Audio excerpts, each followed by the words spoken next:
Billy Taylor, and that's jazz. And this is jazz.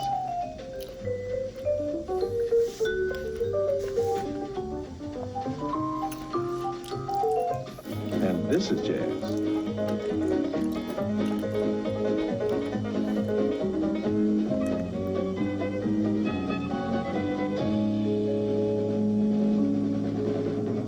And this is jazz.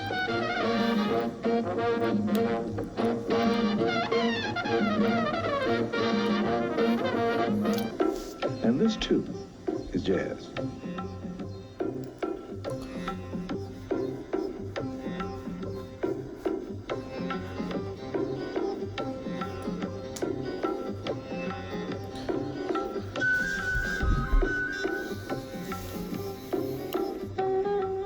Yes, jazz can sound like the music of exotic foreign places and like many other kinds of music. But jazz is distinctly American music. It takes the most important elements in our culture and expresses them in musical terms. Let me give you my definition of jazz. Jazz is a special way of performing music and a repertory that traces that special way of performing as it has evolved over the years. Where did this music come from? When Africans were captured to be sold as slaves, they were stripped of everything except what they carried inside their heads. Memories of their way of life and their culture. In African society, music had an importance far beyond entertainment.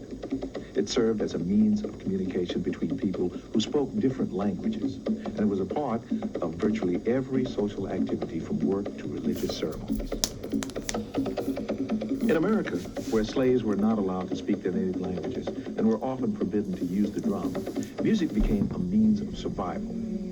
Forced to work endless hours at back-breaking labor, slaves used music both as a form of relief and a means of communication. They created special songs to make the work more bearable, and songs they called spirituals to express common emotions.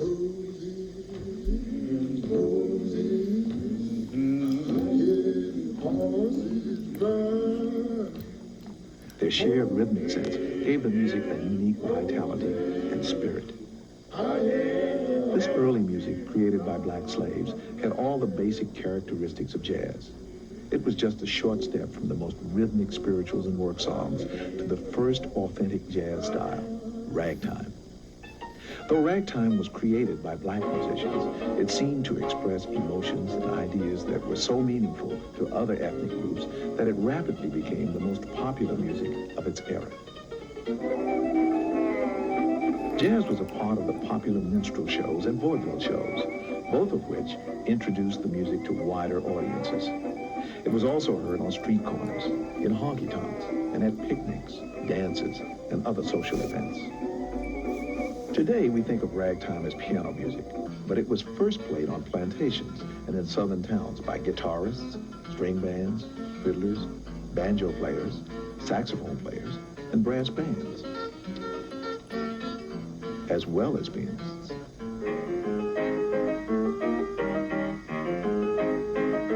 Scott Joplin has provided us with some of the best-known examples of the ragtime style. Although there were many instrumental groups performing ragtime before him, player piano rolls brought his music into homes all over the country, and the ragtime craze was on. This exciting new music was created simultaneously in many southern towns, but it really caught on in New Orleans. The lively seaport community provided more opportunity than other southern towns for interchange among people of different cultural backgrounds. Its less rigid social attitudes allowed jazz to flourish in saloons, dance halls, honky-tonks, and other places of entertainment, so that the Crescent City became the first true jazz center.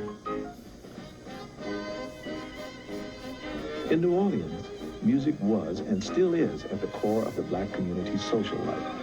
There was music for church, for such social events as picnics and dances, marching bands for all kinds of special events, for many everyday activities, and for weddings and funerals. Much of this music was ragtime, and out of this everyday need for music came some of history's most innovative jazz musicians. Many of them played on the riverboats that traveled from the great port city of New Orleans, spreading the music up and down the Mississippi.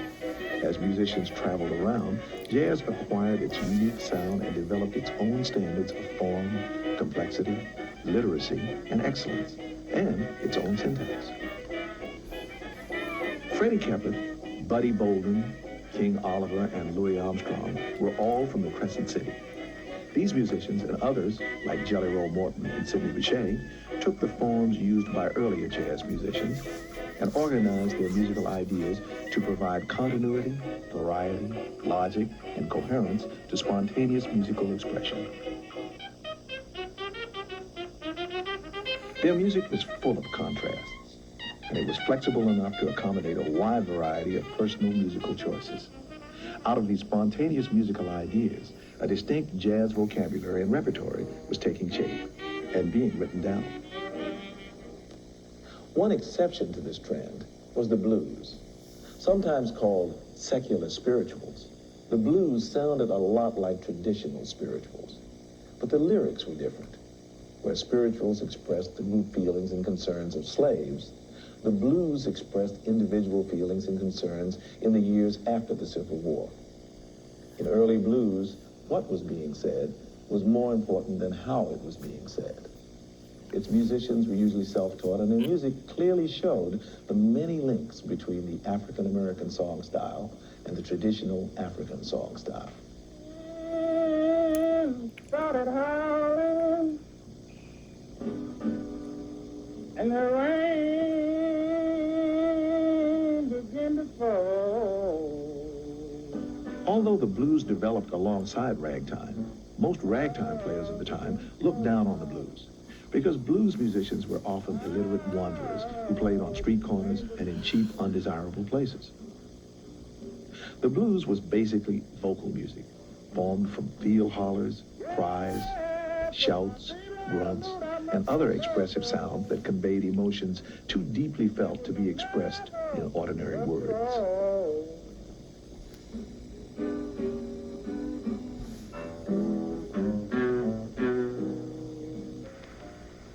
Though most singers in the early days were male, like Lion Levin Jefferson, Backwater riding, southern people can't make no time. the blues was popularized by female singers like Maureen. Everybody fall in line. Boy, to tell you about that man of mine. And Bessie Smith. Lord, I really don't think no man's love can last. Lord, I don't think no man's Blues singers used their voices in ways that instrumentalists then imitated. As you can hear, blues melodies, harmonies, and rhythms are much simpler than those of ragtime, but they both retain characteristics of African music, such as slurring up and down to a note.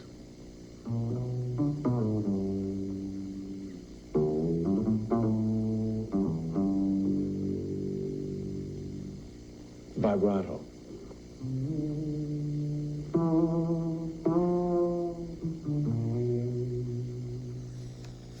Call and response, breaks, and syncopation.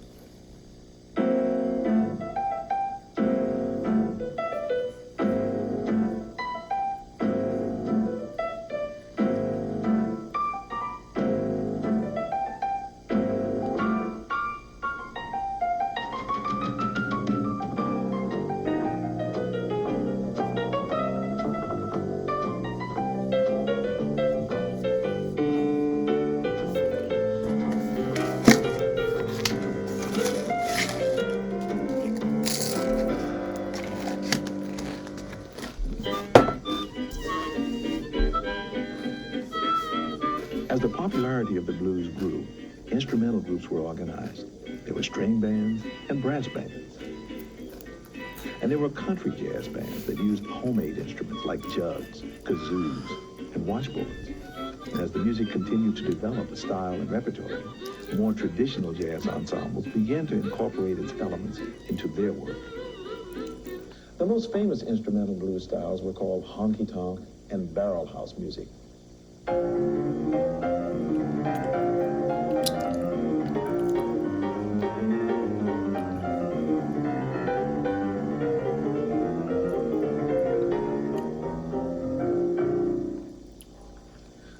Today, these styles are best known as boogie woogie. And like ragtime, they're thought of by many as basically piano styles. The blues began to move into the musical mainstream in the 1920s, when trained musicians like W.C. Handy discovered the beauty and excitement in this earthy music and structured it in ways that made it accessible to the general public. In fact, Handy's St. Louis Blues is probably the most popular blues song ever written.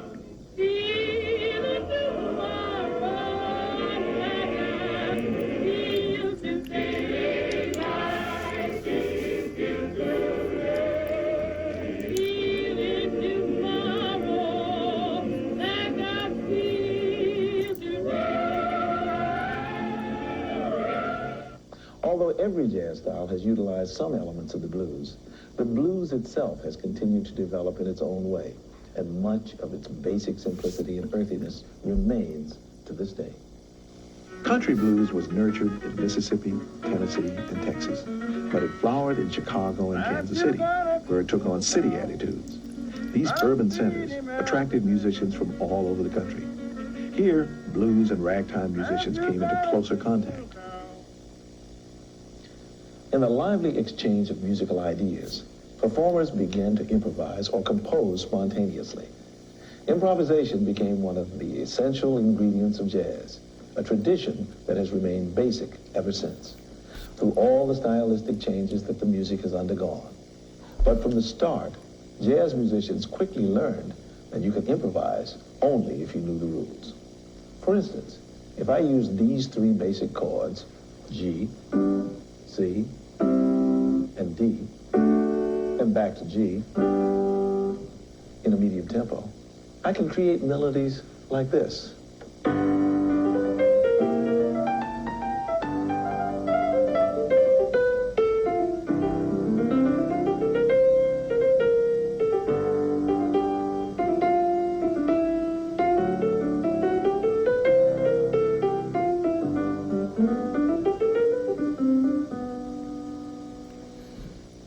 All that on three chords, but you have to know the chords. Having a personal improvisational style that others could recognize was also important as musicians learned to take a melody and refashion it according to what was becoming a common musical vocabulary. As jazz developed, great soloists began to emerge and to inspire and influence others.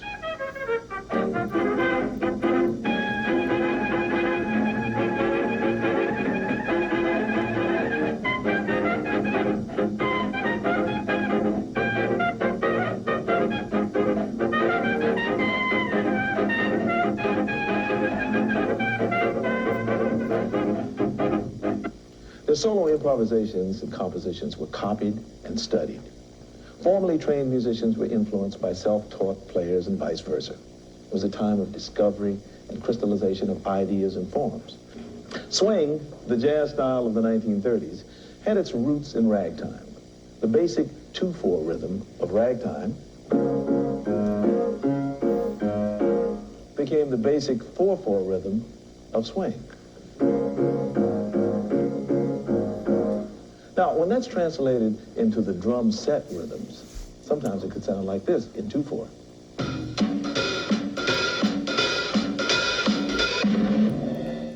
And this with the 4/4 rhythm.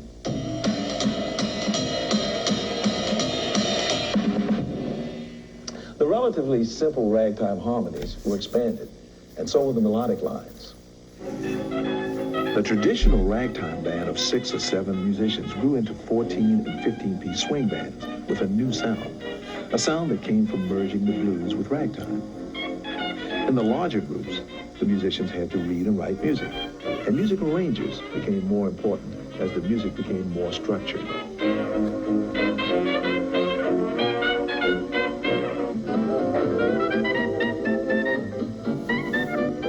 By the middle of the 1930s, jazz had taken off nationwide.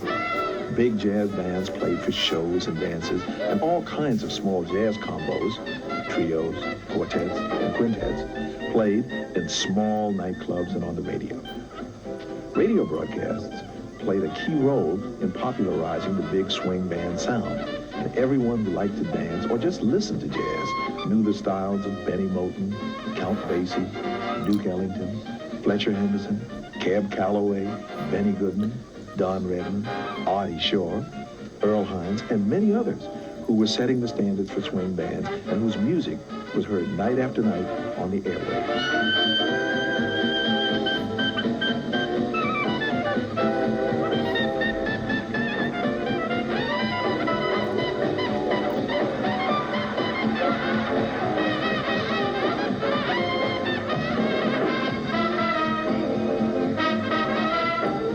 The popularity of phonograph records was also growing, and a jukebox was the place where everyone gathered to hear the latest hits. Who do you think is coming to town? Small jazz combos like those headed by singer Billie Holiday, bassist John Kirby, and vibraphonist Red Norvo were competing with the big bands for space on jukeboxes and in the personal record collections of jazz fans. One of the most popular singers was Ella Fitzgerald. This small combo accompanying her has a much younger me on piano. How near, how far, the darkest night would shine if you come to me soon. Until you will fulfill my heart by the moon. Even then, she was such a master at scat singing, that is, using her voice as an instrument, that she could compete with the best instrumental improvisers.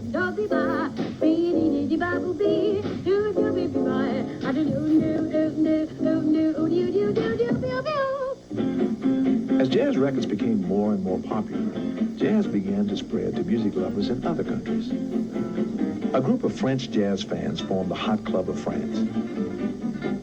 One of the first great jazz musicians to come to the fore in Europe was a Belgian gypsy named Django Reinhardt, who became one of the most important influences on the development of jazz guitar.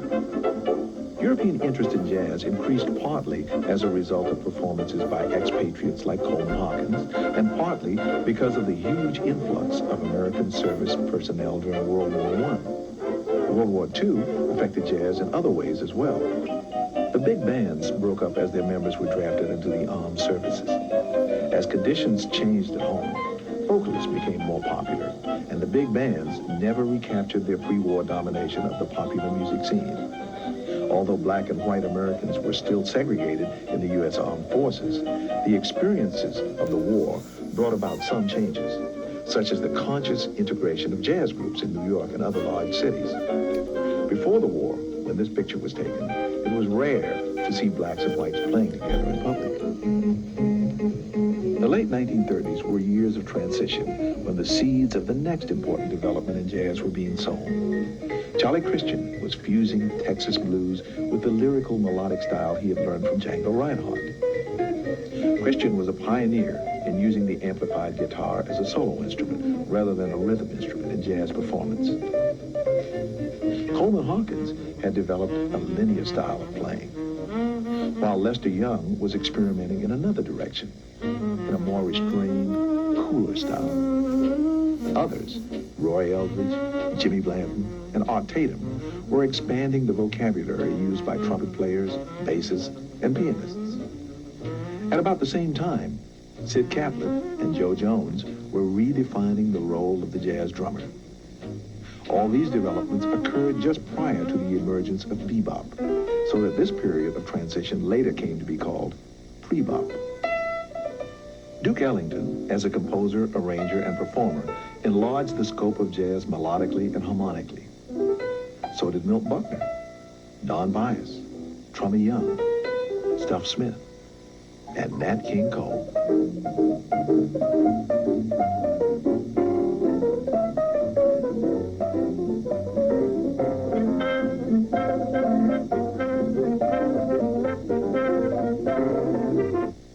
Bebop musicians took the next step and radically altered the jazz musician's concept of rhythm.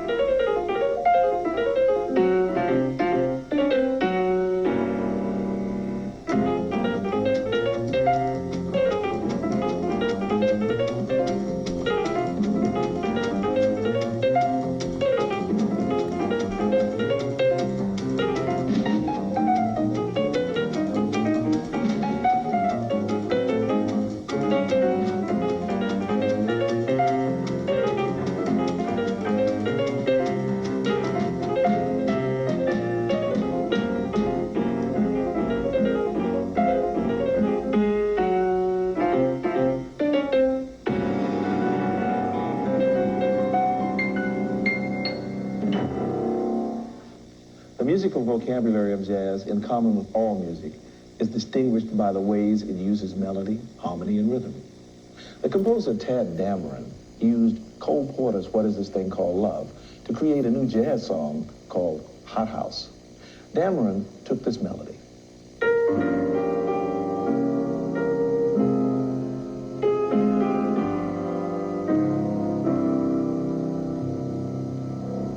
Changed the basic harmony.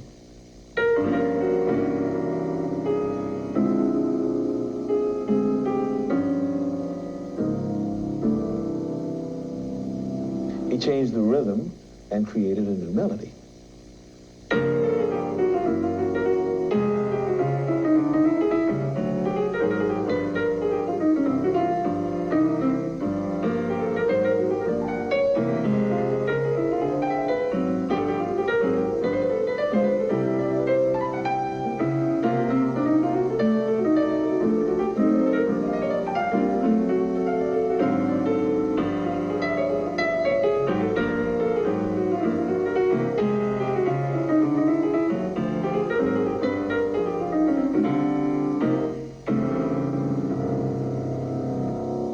Dameron mastered the common musical vocabulary and repertory of his time and used it to expand the language of jazz, just as jazz musicians have been doing since the days of ragtime.